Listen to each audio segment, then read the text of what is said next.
په دغه رکوع مبارکه کې الله جل جلاله شرافت او عظمت د انسان پر ملائکو باندې چې هغه اشرف المخلوقات دي الله یې ښکاره کوي. ملائکې الله پاک د نور څخه پیدا کړي دي. ملائکې نس نه لري، ملائکې نوس نه لري، ملائکې خواړه نه لري، ملائکې لنګېده نه لري، ملائکې زیږېده نه لري. د خدای تعالی مخلوق دی، خدای په خپل بلاکیف قدرت سره پیدا کړی دی. مګر داسې یو مخلوق دی چې الله جل جلاله په آیات کریم کې فرمایي، ګورئ، وی لا یعصون الله ویفعلون ما یؤمرون. وی ملائکه هغه محترم مخلوق دی چې د خدای نافرمانی د یوې ذرې نسته پکښې. لا یعصون الله، نافرمانی نه کوي. ویفعلون ما یؤمرون، هغه کار کوي چې ورته امر سوی دی. نو چې خدای د یو چا تصدیق په دې وکړي چې دا فرمان بردار دی او دا کارګر و کارکرده دی، نو دا خو یو ښه مخلوق او الله د نور څخه جوړ کړي دي. د نور څخه جوړ به نو نوراني جوړي، خو نو بلاکیف جوړ دی. نو د خدای په مخلوق کې اشرف المخلوقات گویا کې چې سو ملائکه سو،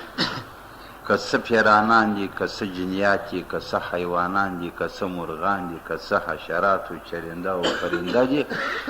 پر ټولو باندې ملائکه افضل اسوله لنډه ده. پر دغه افضل مخلوق باندې بیا الله جل جلاله انسان پسې افضل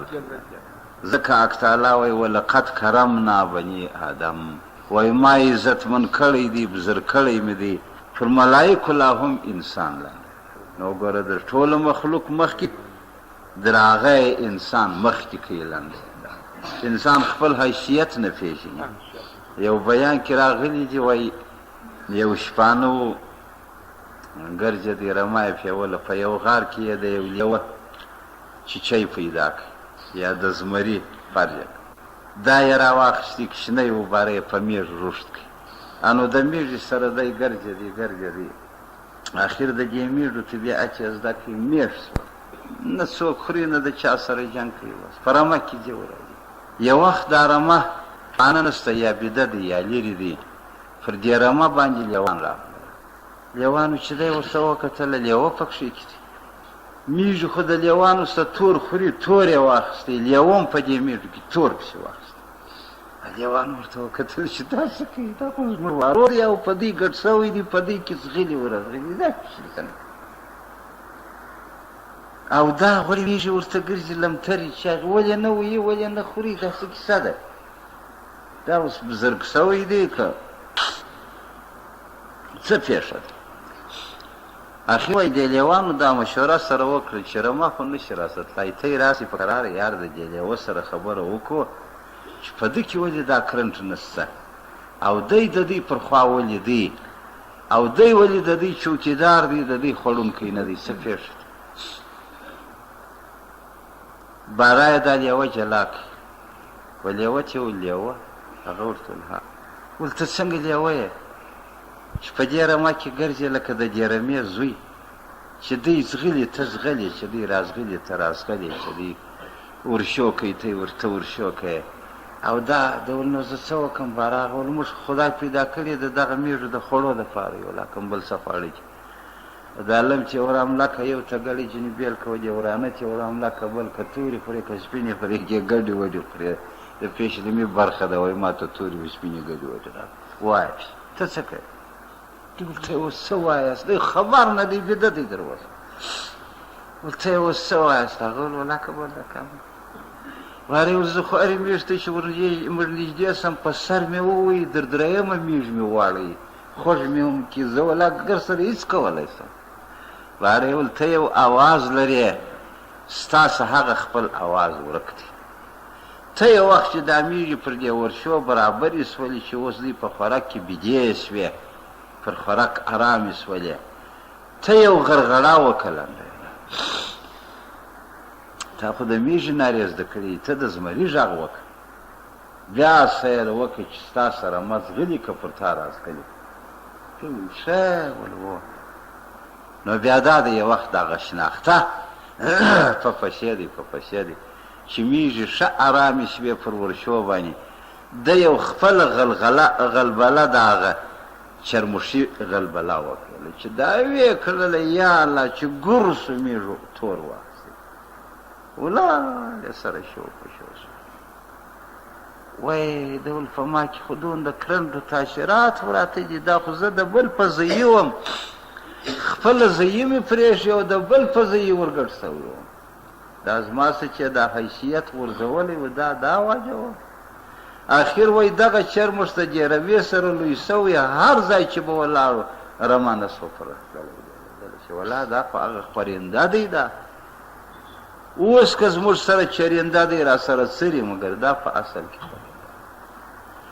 نو کتاب مثنوي صاحب در دې پورې دا مثال راوړي چې انسان ته یو اواز لري ته یو خوی و خاصیت لري که هغه په ځان کې په حال کې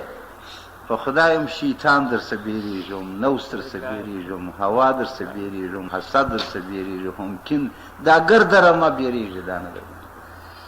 د زړه درته وایي دا دې رابشي په آیات کې ان عبادي لیس لک علیهم سلطان الله وایي زما پر مختارو بندګانو ستا تسلط نشته اوس هم د اوله سطر نه پورې پر دغه افضل العباد باندې د پروردګار چاپه پرته ده د حفاظت شیطان لري شیطان هم دا نارې چې الا قلیلا لږ به راڅه خلاص کنې ډېر مې تکې کړي دي نو دا انسان ګویا کې در ملائکې اشرف سو افضل سو نو اوس که دغه انسان خپل هغه اشرفیت و افضلیت راښکاره کړي نو بیا شیطان و نفس و هوا و دنیا و هر څه د ده څه لرې ګرځي او که دی خپل ځان د دوی په ونې کې ورسره ونغاړي او د دوی په زانګو کې ورسره وزنګوي نو بیا د ده هغه خپل خاصیت و شرافت و حیثیت خو نو نسو معلوم نو یې مثال د هغه لیوه چې په بغل کې د میږي لوی سوی دی میږي یې جوړه ده بیا نو که میږ بازی پکوي کسات په چیري بیا که شیطان بازی پکوي کسات په چیري زکریا علیه السلام وایي شیطانه څه پوښتنه وکول انسانان سره تی څنګه یاست ده ورته ویل انسانان 3 رقمه دي د 200 سایو د درېیمه سره ستړي زکریا علیه السلام ورته ویل څنګه 3 رقمه ویل یو داسې انسانان دي لکه تاسې انبیا علیهم السلام دا د پروردګار د حفاظت په غېږ کې یاست موږ ستاسې نا امیده هېڅ نسو کولی د دغه روی مشکات شریف حدیث دی علماء کرام ته معلوم دی رسول الله ول زما شیطان اسلام راوړی ول زما شیطان اسلام راوړی ول خلاص یو جام ول داسې دي لکه کافران چې واغلور هدف ته د کفر مو رسولي د سجدې یا وغوا ته پکوي یا په غوایي ته پکوي بله څه په وکړو د دې سم خلاص دا ځای ته ورسېدله بالا مو په واش کې وتړله چې کوم ځای موږ غوښتله هغه ځای ته هغه ګاش ته مو ورسول په هغه ګاش کې مو وتړله د دې څه بیا خلاص د هغه څه د ناامیدۍ د دې څه د خپل کار اخیستو درېیمه ډله ول د امت منځګړې ډله ده چې هغه د امرو تاسې انسانان ول موږ کوشش کوو چې په ده ګناه وکړو په ده خطا وکړو په ده فړه وکړو په ده تادا وکړو یوه پلا چې دی په اخلاص سره ووایي چې لا اله الا الله محمد رسول الله انی اتوب الیک یا زما توبه ده وایي پروردګار یې دا کړي ټوله ورمېټال برته یې هغه زموږ خواري لکه کلا چې ووهو ګلیډر پر راکش کې برته یې طرف ونغوي وایي بیا په اخته چې د روژه ماته لا وخت ډېر دی کې جنګ کوي د لاسه یې کېدی وخت یې سته یعنې کې د لاسه کېدی وخت سته بیا په پشي د دغه طبقې سره د انسانانو ول ډېر موږ ستړي هغه دغه د نو د دې څه دا معلومه ده چې انسان یو اشرف المخلوقات دی تر ملایکې هم بزرګ دی خدای شاید تاسې وګورئ لږ پام وکړئ خبرې ته وکم انسان ته په دنیا کې ویل سوي دي چې ته د ملائکې حفاظت وکړه. ته یې ته وایم د ملائکې چوکیدار کم انسان ته یې لیدلی دي چې پر ملائکه چوکیداري کوي،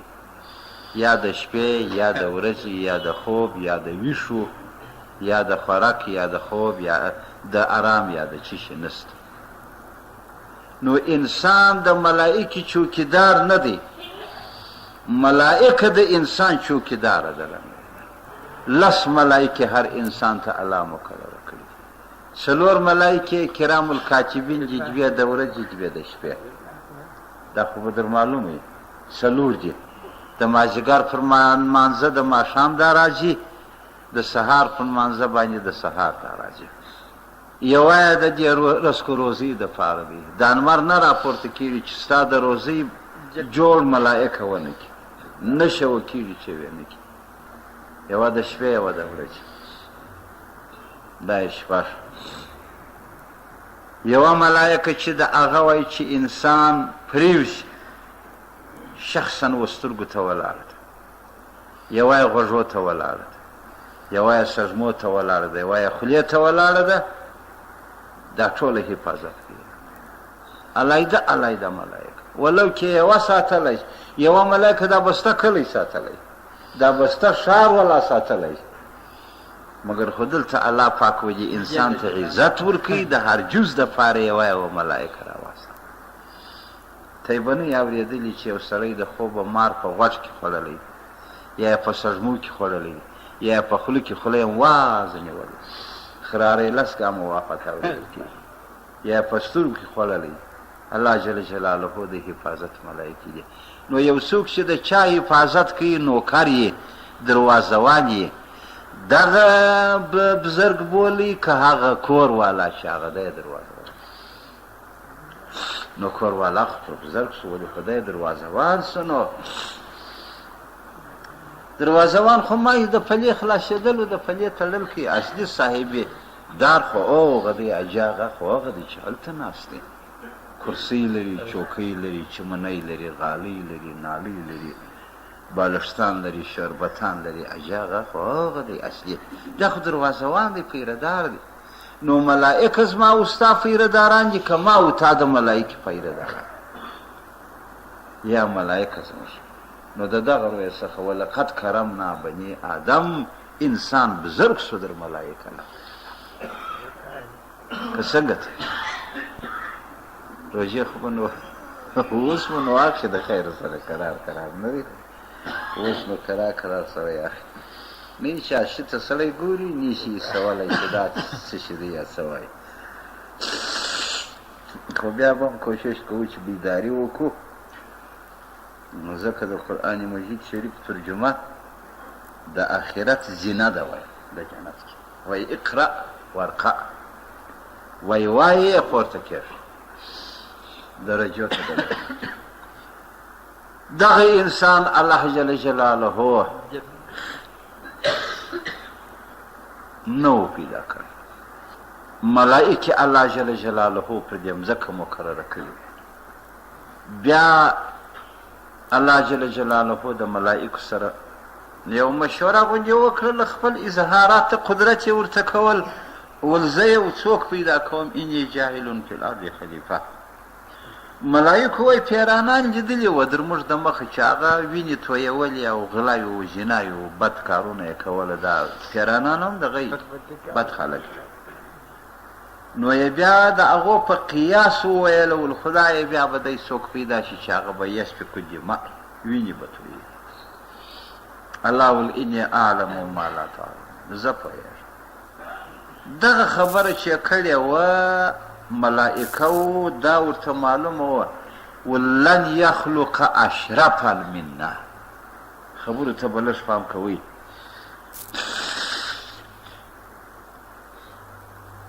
دا نو موږ طالبانو ته دا ترتیبات برابروو، پر دا خبرو یې راوو چې د ده څه بیا یو څوک جوړ شي په دې مضمون یې سر خلاص شي. اوس زه تی ته هم هغسې رقم مې راخیسته ده کیسه نه دی. نو طالبان مې درڅه جوړ کړي دي. ملائکو چې دا وویل چې در موږ افضله څوک نه پیدا کېږي یا نشي پیدا کولی دا ته نه وایي چې خدای قدرت نه لري یا سبحان الله یا نو در موږ به بزرګ څوک یي زما غذا زما سا ده زما سا زما تسبیح ده سبحان الله ده نو د دې بزرګ چیرې دی الله جل جلاله ته وایي په خپل علم ازل و اول کې دا معلومه وه چې ملائکه پر انسان ولګېدل که انسان ساده ورته پیدا کم عزت و احترام یې نه کوي ته نو لږ پام کوئ و خبرو ته نو یا آدم علیه الصلاة والسلام پیدا کوي په چیش سره د علم اوبه یې په ګټې کړې د علم خمیره یې ور واچوله عالم یې کړي ښه جوړ یې کړي په 40 کاله کتابونه وی آدم علیه السلام جوړ شوی دی بعضې وایي په 40 ورځې په وادي نعمان شله کې چې د مکې شریفې او د طایف په مابین کې شله 40مه ورځ بعد یا 40م کال بعد هېڅ پروا نه کوي الله جل جلاله وایي روح ورته راواستوه روح چې چې دی نه د خدای د مخلوقات څه یو مخلوق روح دی لکه دا هوا څنګه ده نه باد څنګه دی نه دارنګه دا روح داسې یو مخلوق بلا کیف دی موږ نه یو خبر دا چې وایي راواستوئ 4,000 کاله وایي روحان در بدنو د مخه پیدا سوي دي 4,000 کاله دا ونه وایي چې رونه بیا چیرې یا 4,000 کاله روحان د مخه پیدا سوي والله کتاب کې مې لیدلي وایي 4,000 کاله بیا در دې روحانو دا رسکونه د مخه الله پیدا کړي د انسان در وجود 8,000 کاله د مخه ده زموږ وروستی رسک روزي پیدا کړي وانو دا دی چې بس د چا هغې میراف کې د چا هغې رخشک کړه د چا هغې زرنج کې د چا هغې بایپور کې د چا هغې تیاره کړله هغه د خدای تقسیم دی هېڅ نه سو په ویل کنه دام انسان دی دام انسان دی هغه په رخشا یا په زرنج کې سپور دی چلی دا بل ته چې ما یو ګړی کښېنه وایي توبه کومه څه کوې زما شیوا د اخیستل کېږي چیرې په زرنج کې به زه ناست یم بازار له وردم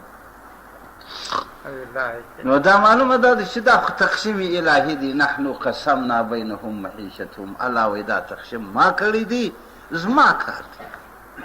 نحنو رغدینا بقسمت الجبار موږ دا وایي چې الهي ستا په قسمت موږ راځي رشته م راځي که وچه ده مو پر دا سترګو قبوله ده که لنده ده هم که ملایې ده هم که روزانه ده هم که منشیتوب دی هم که تجارت دی هم که ملازمت دی هم که دکانداري زموږ په دا سترګو دا د چا پیغور نه دی چې د بل په تقسیم راکول سوی دا ستا په تقسیم راکول سوی دی زما پیغور نه دی اوس څوک ماته نه شي ویلی چې درتا ولیدی ښایسته دی نو څه دي ګوره ماته نه شي ویلی چې درتا ولیدی موړ دی درتا ولیدی بیداره درتا ولیدی چالاکه دی زه خو د خدای جوړ یم دی د خدای جوړ دی خدای دغه جوړ کړی د خدای نو لکه په رنګو کې چې پیغور نسته په رسکو کې پیغور نسته سړی دې دا وایي چاته نه وایي ته که رشته نر وایي تا به دی کړي وایي نه دی تا هم په نرواله نه دي کړي تا هم دا د خدای په تقسیم کې راغلی د خدای شکر وایه د خدای ثنا وایه چې ته داسې جوړ کړی دی ستا زور نه دی ستا کمال نه دی آدم علیه الصلاة والسلام یې په صفت کې د علم جوړ کړي ته چې لږ پام کوئ چې روح یې ورته راواستوئ روح وایي چې بدن ته وکتله په دې بدن کې بیرېدی داسې جټکه یې وهله خو بیا وایي الله جل جلاله ملایکه ورته وویله چې تاسې دا روح بدن ته دننه کوي ملایکه والا ته ویلې چې پروردګاره دا روح داسې په خوف کې دی دا غالب ډېر یو ناولده غالب دی د انسان څه چې روح وخېږي قدرتي سړی ځینې بیرېږي نه دی کنې نو ما وویله فروش که دلته یو جلسه وه ما ویل و طالب ته چې غسل مړي ته ورکړه وایي زه ځینې بیرېږم نو خو د ژوندي څه به سړی بیرېدی چې سکان غورځي د مړه څه ولې بیرېږي مړی خو هېڅ نه شي کولی ته ژوندي څه بیرېږي وایي ناپامه مې یو څوک ونه مړه خو هغې تا ته پروت دی چې څه راړه لکه لرګی اړتي د دې څه ولې بیرېږي نو باره ما ورته وویل ما زما د مړي څخه بیرېدلی اوس چې ملا شپې خپل مړی خو وویلی چې په خوله سره واړه یې لنډه دا څنګه نه ځینې بیرېږي نو خو دا دی چې دلته دې ځان اچولی و اوس چوکار ته ودرېدلې اوس بیا څنګه لټ پر لټ سبا په دا مړي کې قدرتي او هیبت پروت دی په ساس سره هغه هیبت ته دلیل کېږي نو نه ورتلی دارو دا قدرتي رو وار دغه یې بیرېدل بیا وایي الله جل جلاله ملایکه ورته ویلي چې دارو ته واته په دې بدن ننوځه زه امتحان کوم برته دې راباسم برته دې راباسم روایاتو کې دا راغلي دي وایي په دغه وخت کې ملائکه و سورت یاسین شریف د قرآن شروع کړي د آدم علیه السلام روح و بدن ته په دغه سورت یاسین د قرآن ورننوته دا ورته ویل کېدی دارو ننوتی ټوله ډک اوس چې وایي غږ د ملایکې اوس پر دیرو باندې د ختلو دی وایي لکه چوپرک ځان په دې بدن پورې دا هر رګ جلا جلا په دې رګ پورې ځان پکې نه راوځي دلته چې د ملا یاسین شریف ورته شروع کړي هغه ورته هغه اوله واده ورپه یاد شي چې پاڅېږم نه ځکه دا په هغه زوړ بیان دی یاسین والقرآن الحکیم انک لمن المرسلین ځپ شي روان سه دارو قرار ځان سستوي هر موبین کستی فام کړی هغه ملا یې وایي پر چکیه په دغه سره د ده د بدنه څه بیلتون کېږي په سهولت سره دارو یاسین شریف ده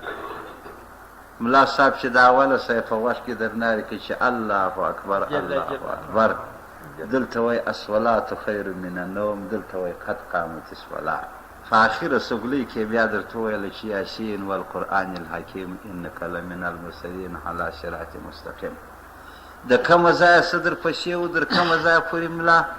د غوږه څه در قبره پورې ده نو دغه ملا بلا ولې پر دا عوامو خلکو باندې قدر نه لري د زړه که دې قریب و خو اصلي د دی که دې دوست و اصلي د دی که دې کارګر کار کرده و اصلي دی دی که دې لارښود و اصلي دی دی که دې د ښو لارو ښوونکی و اصلي دی دی نو ملا ولې ستا ملا نه دی چې وا زما ملا نه دی چې څه کوم د چا ملا دی چا په وږو کې ورتړی چې د هغه ملا او خو د هر یوه په غوږ کې بیا دغه شي اذان کړی که د یوه په غوږ کې غزل ویلی د بل په هغې کې اذان کړی دي چا یا د مړو خلکو په غوږو کې دي اذانونه کول زموږ په هغې کې دي غزلې ویل خو دا بیا نه یې وایي خو موړو مسکین په دغه حال کې د ونې څه معلومېږي چې دا به موړې کول په ګرده کې د اذان بیا ولې دا ملا ستا نه دی نو خو اماجت زما نه دی اماجت خو که وس لري خدای دې وس درکړي وس هغه دی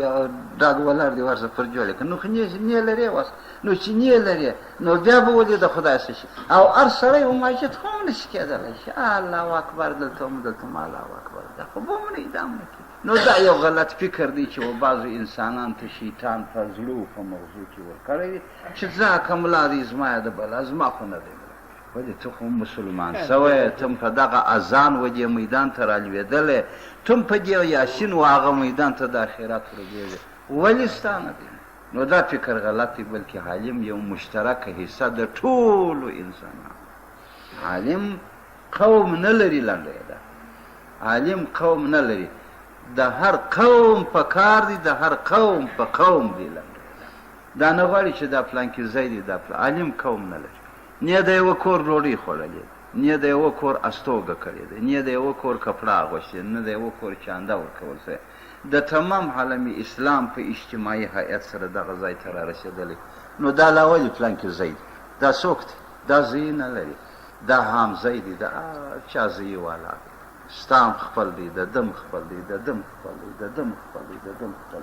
که نه ده دغه شی د ګردو په ځای د ګردو مشترک شی د ګردو مشترک عالم سو حتی دا دی اوس دلته ناشته مثلا خو زه د دې کلي ملا یم دعا به وشي یو موټر به راشي او مولوي صاحبه زموږ په کار خیریات یې داسې یو جوړه ده او داسې یو مسله ده موټر کې به زه سپور سم صحیح نه سلا غواړم نه مسلیات کوم حاجي صاحب زه ورسره ولاړ سم دا سړی خو راغلی دی یا بیا ولاړم بیا د ده سوم چې رشته شي د ده په کار سوم د ده سومه در دې شا هر څه چې پاته بیا هغه پاته که چیرې بیا هلته هغه کور ته یو سړی پسې راغلی چې مولوي صاحب روژه ماته زموږ په کار یې داسې یو کیسه وم صحیح ده ولاړم بیا د هغه کور د هغه کور شولم هر عالم داسې یو مشترک الحال دی باید چې سړی په دغه شي مشترک الحال نظر سره په دغه شي عموم شفقت سره ورته وګوري لکه عالم چې د تمامو علماو د تمامو مالیې سره یو عام نظر لري. د چا مړی په لغته والی دی چې دا ولاکه در ښخ کړم، د چا هغې په لغته والی چې دا ولاکه در پرېولم، د چا هلکې په لغته ویل چې دی په وخت کې ولاکه اذان دی واغې بیا نه یې کړی. نو بیا ولې د ګردونه دی؟ نو د آدم علیه الصلاة وسلام سره د حصه د علم ګډه کړله. دا د آدم علیه السلام راپورته سو، حی حساس سو. الله جل جلاله حکمت لري چې هلته پر آدم علیه السلام باندې دوی څه لګون کړی دی که دغسې ورته ودروم عزت بیا نه وکړي. نو عباره پر ملایکو باندې غږ وکړي، تمام ملایکه د اسمانو د کنګرو د چار اطرافه یې راټولې کړلې، صفون ټول کارونه الله ول پرېږدي، دغه یو کار وشو. څو زره و، څو لکه و، څو کروړه و، څو اربه ملایکه به وي، والله اعلم. دا تمام اسمانونه لکه د ګوتو په شان داسې په ملایکه وډک شول چې ټوله سب سوله. په دغه سب کې ابلیس هم راغلی دی، شیطان، ولې دی عابد بولل کېدی، په اسمانو کې ګرځېدی، منبر یې درلودی، میدان یې درلودی، د تقریر ټیم یې درلودی. دی په ملایکو کې و، دی هم راغلی، صد د چفن یې صد د خول یې پر سر دی، صد د ښایسته کېږي، استاذ دی د ډېرو ملایکو رالی. الله جل جلاله ټوله تیار سوي کړله چې بیداره اوسئ. امر یې وکړي پروردګار جل جلاله چې اسجدو لآدم. الله جل جلاله امتحان شروع کړي، هغه د علم شرافت ښکاره کړه. الله پاک و ملایکو ته ویل چې ای ملایکو ونسئ بیان وکړي کم شی چې زما په مخلوقاتو کې ستاسې علم پر سته هغه بیان کړي. ملایکو نارې کړلې، ول دا ټیپ دی، ول دا ګویا دی، دا سید، دا بالښت دی، دا سید، دا میز دی، دا سید، دا ګړۍ دی، دا سید. د چیش دپاره الله ول ملایکه دغسې ټپ ودرېدل. اسما د مسمیاتو یې زده دي، حکمت پاتې، حکمت نه دی ور معلوم چې دا د چیش دپاره، د چیش دپاره. اوس بالښت د دې دپاره دي سړی په وږو کې سپور کړي، که د دې دپاره دي که سړی څنګ پر ووایي. دا حکمت خو غواړي. نو شیخ په خپله کار نه کوي، خو هغه حکمت یې کار کوي. نو دا خو به خامخا حکمت ته شي د شي سره پېژنې، نو باره به نو د هغه څه کار اخلي لنډه یې ده. نو سړی څنګه کار ځینې واخلي چې حکمت ته شي معلوم نه وي؟ دا خبر مو سر خلاص و، حکمت یې نه دی در معلوم. نو ته اوس هغه شی په غاړه ځړوې چې په لاس کې ګرځوې. بالښت زه په شا واخلم که زه څنګ پر ووم، زه څه وکړم؟ دا معنا ده. مېلمه چې ول سره یو د یو کور کره ورغلی، نو باره کور والا هلک ته ویل کوټه کې سره ناست ول، ته ورسه یو متکا دله راوړه. باره دولمې یې راوړه، دغه ده چې اوس دا پلانکې کره وخوړله، لکه مه بالا نو ګوله وخته کېږي. ول ته ورسره یې ویل پوس چې دا سرایي دې نه پرېږدي. چې ولاړې دوی متکا دا بالښت بالۍ متکا آیا راخشته ده. باره یې ول او متکا دا ده، ما چې ول د خوړلو شی ده. نو هغه ول چې نه دې پېژندله، نو چې څه قسمونه وکړو. نو چې نه یې پېژنې خو کار هم نه شي ځینې اخیستی.